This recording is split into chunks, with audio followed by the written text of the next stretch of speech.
Olá, aqui quem vos fala é o professor Diego Ramos. Nós estamos ainda no nosso curso de hebraico funcional, mas aqui com uma nova sessão, nós vamos interromper o fluxo do nosso curso, do conteúdo do nosso curso, para a gente ter um tempo de prática daquilo que nós aprendemos até aqui.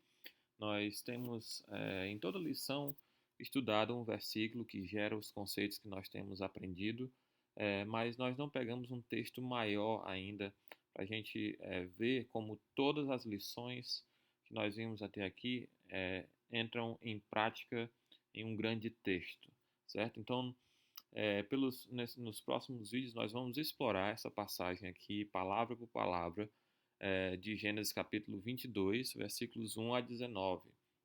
Então, nós vamos começar fazendo, primeiramente, um panorama da estrutura desse texto e depois ir versículo por versículo e palavra por palavra, traduzindo e enxergando a estrutura dentro das porções menores desse texto aqui, ok?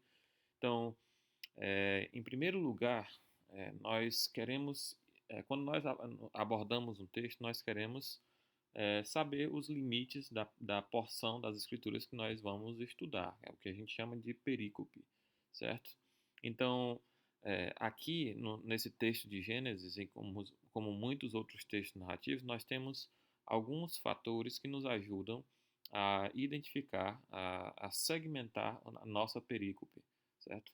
Então a gente começa aqui no versículo 1, e a gente já vê em destaque aqui, já coloquei em destaque é, essa palavra vayerhi, que a gente já estudou e a gente viu que se trata de um marcador macrosintático, né? Que é aquele marcador de transição de um novo episódio em uma narrativa. Então, quando você vê o vayerhi aqui logo no início de uma narrativa, você deve compreender como esse aqui como o marcador de um novo episódio. Ele é tanto um marcador disjuntivo, ele começa um novo episódio, ele quebra a narrativa anterior, mas ele também é um conectivo, ele continua aquilo que vem sendo desenvolvido, mas com um novo episódio, certo? Então existe um certo nível de continuidade com o anterior, então ele é um conectivo, de certa forma, mas existe também um nível de descontinuidade em que você tem aqui um novo episódio. Então, se a gente for descendo um pouco na nossa passagem, versículos 2, e aqui 3, 4, 5, versículos 9, 10, nós vamos chegar no versículo 20 e nós vamos ver aqui mais um vayerhi, certo? Aqui esse outro vayerhi aqui. Então, esse segundo vayerhi aqui no versículo 20, ele nos indica que nós saímos de um episódio, o episódio terminado aqui no versículo 19, também indicado por esse sinal massorético, esse P aqui, que indica o final de uma sessão dentro da liturgia judaica. Então, é um outro indicador se você tem a Bíblia Hebraica Stuttgartense, mas pelas formas verbais, nós também sabemos que esse vayerhi aqui vai iniciar um novo episódio. Então, o texto que nos interessa aqui é até o versículo 19. Nós vamos analisar esse texto. Outro fator importante que nós podemos perceber nesse texto aqui, voltando para o versículo 1, é que logo depois do vayerhi, você já começa a ter uma sequência de verbos, vou colocar aqui com outra cor, de verbos vaiktol. Aqui você tem o vaiomer, aqui outro vaiomer, aqui outro vaiomer. Olha quantos vaiomer aqui, que é e então ele disse, e então ele disse.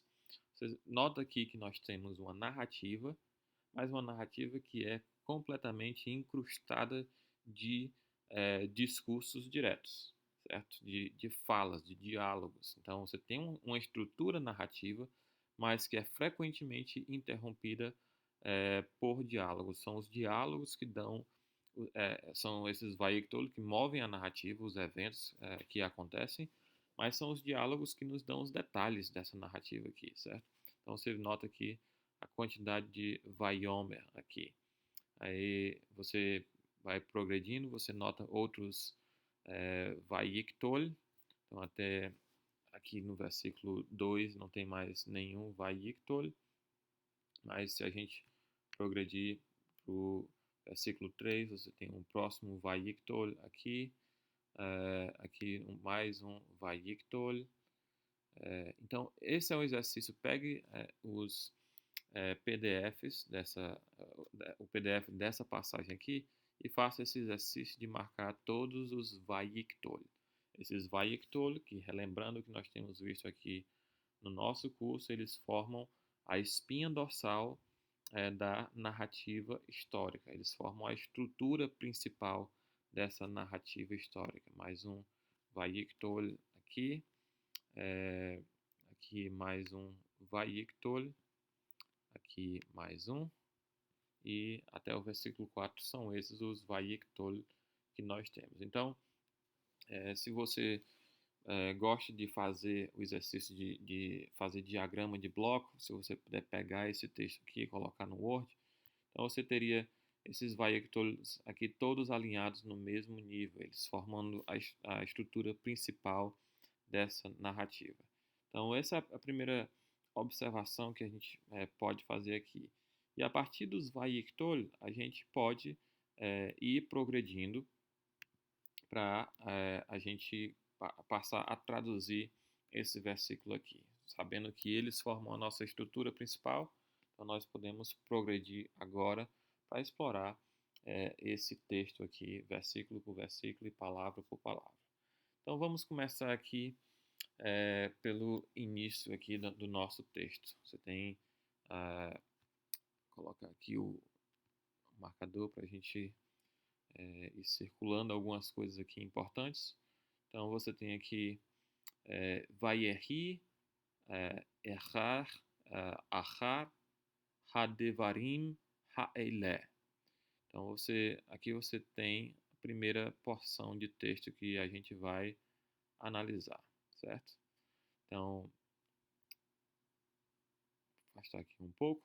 Então, essa é a primeira parte que nós vamos analisar. Uma coisa importante de você observar quando você lida com o texto massorético é observar os sinais disjuntivos, certo? Aqui nós temos, nesse texto, um sinal disjuntivo. Esses dois pontinhos aqui em cima são um sinal disjuntivo. Aqui também você vê mais outro sinal disjuntivo. Isso é chamado de Zakef Katon, certo? Ele é um dos sinais disjuntivos utilizados pelos massoretas para marcar divisões no texto, certo? Divisões lógicas no texto. Não necessariamente divisões sintáticas, certo?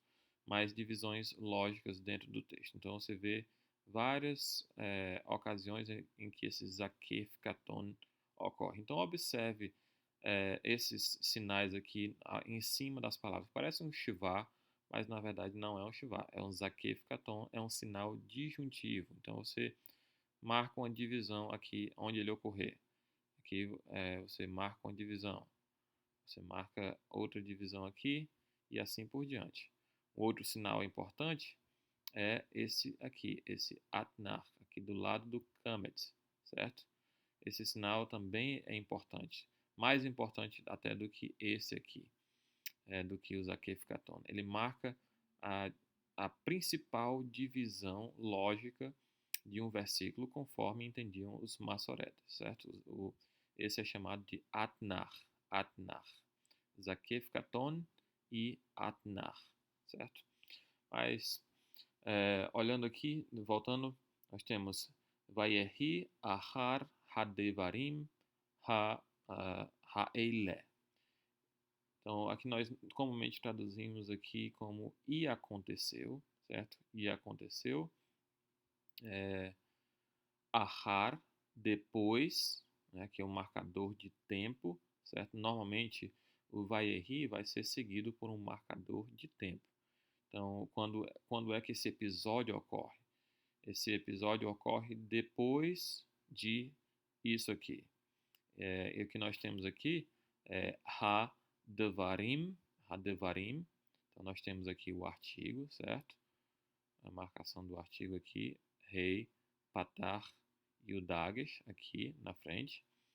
Nós temos a indicação de que se trata de um plural, certo? Aqui, esse sufixo aqui, im, com esse hirik yod aqui, a indicação de que essa palavra aqui é plural, masculino plural, certo?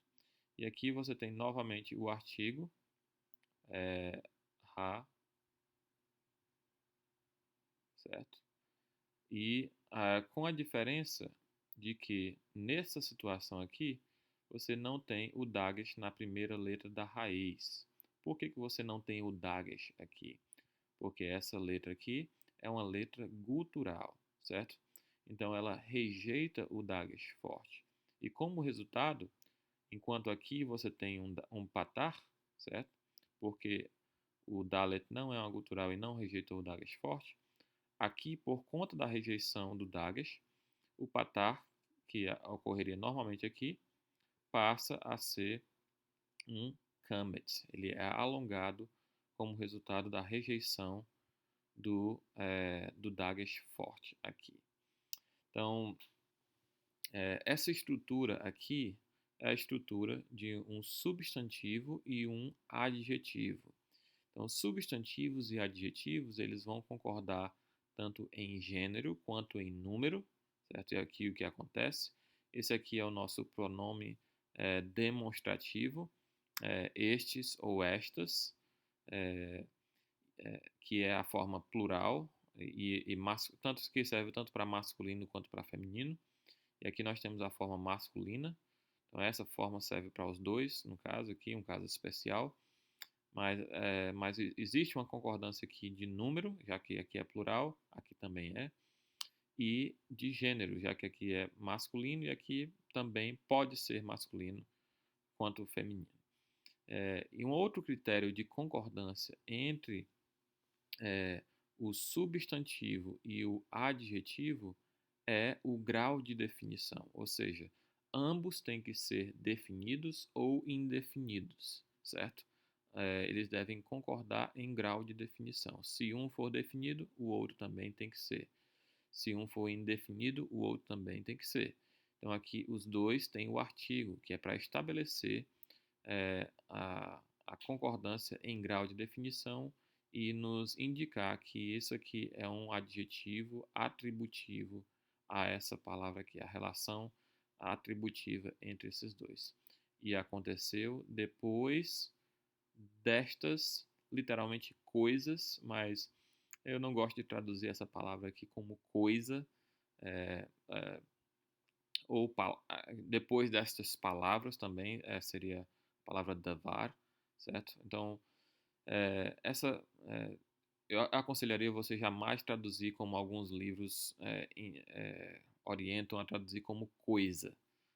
Você pode traduzir depois destes eventos, depois destes acontecimentos, certo? Procure trazer uma nuance melhor à luz do que veio antes no contexto, certo?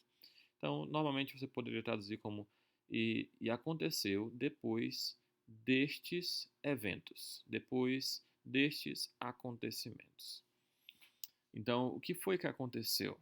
Então, você tem aqui essa oração que simplesmente marca a transição para um novo episódio. E aqui o início desse novo episódio iniciado com uma construção.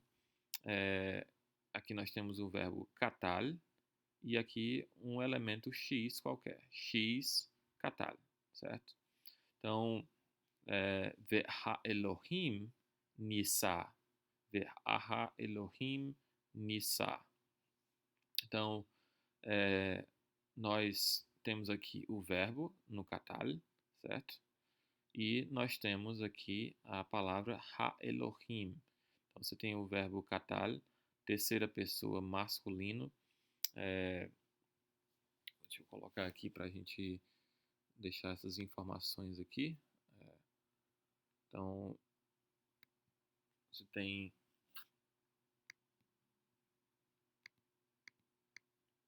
colocar essa informação aqui. Aqui nós temos aqui um verbo kal, katal, terceira pessoa, masculino, singular, certo? Kal, katal, terceira pessoa, masculino, singular, esse verbo aqui. E aqui nós temos o sujeito desse verbo. Então, aqui nós temos uma oração que é do tipo X catalho, certo? X catalho. Porque você tem um elemento X antes do verbo. Então, isso aqui nos oferece uma construção de topicalização, de transição de foco. Qual é o foco? Qual vai ser o foco desse episódio que ocorrerá aqui em diante? É que o Senhor, ou Deus, Ha-Elohim, Nissa, Ha-Elohim, Nissa, Deus testou quem? Quem é o objeto desse verbo? Nós temos aqui esse marcador do objeto direto definido. Deus testou Avraham. Elohim nissa et Avraham. Então, Deus testou Abraão. Mas aqui, lembrando do que a gente falou a respeito do katal nas nossas lições, lembra que o katal ele atribui uma certa qualidade ao sujeito do verbo. Então, ao invés de nós traduzirmos como então Deus então Deus testou Abraão, então nós poderíamos traduzir como e foi Deus que foi o examinador de Abraão. Então a ideia aqui de topicalização aqui dessa transição de foco é o fato de que toda essa narrativa vai focalizar em Deus como o examinador de Abraão, aquele que testa Abraão. Esse é o tema que será desenvolvido em toda essa narrativa aqui. Deus como aquele que examina a Abraão. Então você tem aqui essa construção X catal aqui, ok? Então Deus testou, ou Deus foi o examinador de Abraão, certo? E aqui nós começamos a narrativa propriamente dita, com o nosso primeiro Vayomer, certo? Nós temos aqui a oração de transição, aqui nós temos a construção de topicalização, certo? Essa transição de foco, nos dizendo sobre o que é que essa narrativa será a respeito. E aqui nós temos o início da narrativa propriamente dita com o Vayomer. Vayomer, aqui.